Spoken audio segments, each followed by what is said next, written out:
সড়কে মোটরসাইকেল দুর্ঘটনায় প্রাণহানি কমাতে সড়কের পাশে পাম্পগুলোতে হাইওয়ে পুলিশের পক্ষ থেকে টানিয়ে দেওয়া হয়েছে হেলমেট নাইজার তেল নাই তার লেখা সম্বলিত ব্যানার। এ স্লোগানকে বাস্তবায়ন করতে মোটরসাইকেল আরোহীদের হেলমেট ব্যবহার বাধ্যতামূলক করতে অভিযান শুরু করেছে পুলিশ।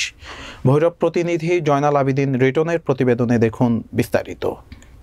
সরেজমিনে দেখা যায় ঢাকা সিলেট মহাসড়কের ভাই ভাই ফিলিং স্টেশনের সামনে হেলমেট ছাড়া মোটরসাইকেল চালকরা পাম্প থেকে তেল নিতে আসছে কিনা হাইওয়ে পুলিশ নজরদারি করছে। পুলিশের উপস্থিতিতে পাম্প মালিক কর্মচারীরা হেলমেট পরিহিতদের কাছে তেল বিক্রি করছে, আর যাদের হেলমেট পরিহিত নেই তাদের ফিরিয়ে দিচ্ছে। অবশ্য এ সময় অনেক মোটরসাইকেল চালক ও আরোহীদের সাথে বাকবিতণ্ডাও হয়েছে পাম্প কর্মচারীদের সাথে। পরে অবশ্য পুলিশ সুপরামর্শের চালক ও আরোহীরা বিষয়টি স্বাভাবিকভাবে মেনে নিয়েছে এবং ভবিষ্যতে তারা হেলমেট ছাড়া রাস্তায় মোটরসাইকেল নিয়ে বের হবে না বলে পুলিশকে আশ্বস্ত করেছে। পাম্প মালিক কর্মচারীরা যদি এই নির্দেশনা বাস্তবায়নে সহযোগিতা করে তাহলে সড়কে প্রাণহানির ঘটনা অনেকাংশে কমে আসবে বলেছেন ভৈরব হাইওয়ে থানার অফিসার ইনচার্জ মোহাম্মদ সাজু মিয়া।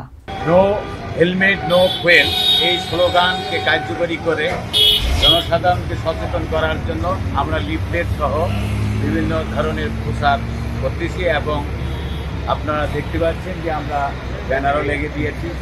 এটা পাম্পের মালিকদের সাথে কর্মচারীদের সাথে কথা বলেছি যে হেলমেট নাইজার তেল নাইজার, অর্থাৎ নো হেলমেট নো ফুয়েল।